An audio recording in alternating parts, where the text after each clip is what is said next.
मध्य प्रदेश उपचुनाव के बाद आखिरकार 3 जनवरी को कैबिनेट का तीसरा विस्तार हो गया है, लेकिन अभी भी शिवराज सरकार के लिए सिरदर्द खत्म नहीं हुआ। ज्योतिरादित्य सिंधिया के समर्थक तुलसीराम सिलावट और गोविंद सिंह राजपूत की मंत्रिमंडल में एंट्री के बाद भी कैबिनेट में 3 मंत्री पद खाली हैं। वहीं बीजेपी के कई पुराने लोग इन पदों पर दावेदार माने जा रहे हैं। बीजेपी के सीनियर विधायक मुख्यमंत्री शिवराज सिंह चौहान पर दबाव बनाए हुए थे, लेकिन सिंधिया समर्थकों के चलते जगह नहीं मिल सकी। आपको बता दें कि शिवराज कैबिनेट में फिलहाल 11 सिंधिया समर्थक विधायक मंत्री हैं।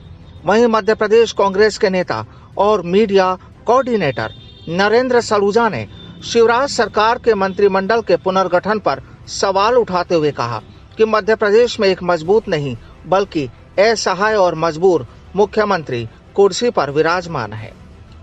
बीजेपी की इतनी दयनीय स्थिति पहले कभी नहीं देखी।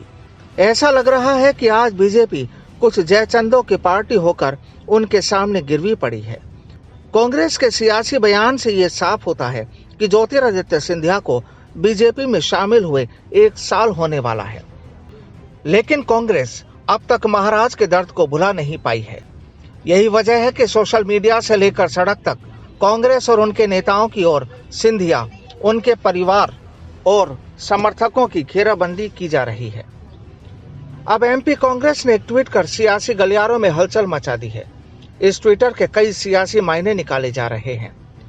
दरअसल एमपी कांग्रेस ने ट्वीट कर लिखा है कि सिंधिया की मदद से कई क्रांतिकारी मारे गए। भिंड की मुठभेड़ में 35 क्रांतिकारी शहीद हुए थे। सिंधिया की गद्दारी के इस खुलासे के बाद पूरा राष्ट्र के कारनामों से लज्जित हुआ था। झांसी की रानी, 35 क्रांतिकारी और 3 सरकार और भी बहुत कुछ निकल गए थे। इस ट्वीट को सिंधिया राजघराने से जोड़कर देखा जा रहा है। आजादी की पहली लड़ाई की नायिका रानी लक्ष्मीबाई अंग्रेजों से संग्राम करते हुए वीरगति को प्राप्त हुई थी। ऐतिहासिक तथ्य है कि सिंधिया राजघराने ने रानी लक्ष्मीबाई की मदद नहीं की थी।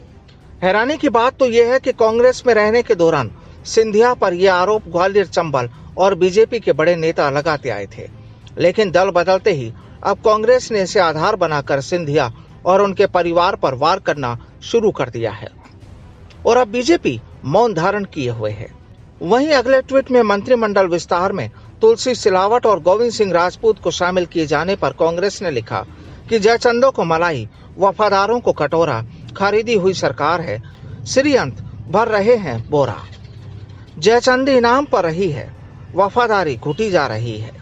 बहरहाल मध्य प्रदेश के मुख्यमंत्री शिवराज सिंह चौहान के लिए अब नए और पुराने बीजेपी नेताओं के बीच संतुलन बनाना बेहद चुनौती भरा होगा। Bureau report, the fact India.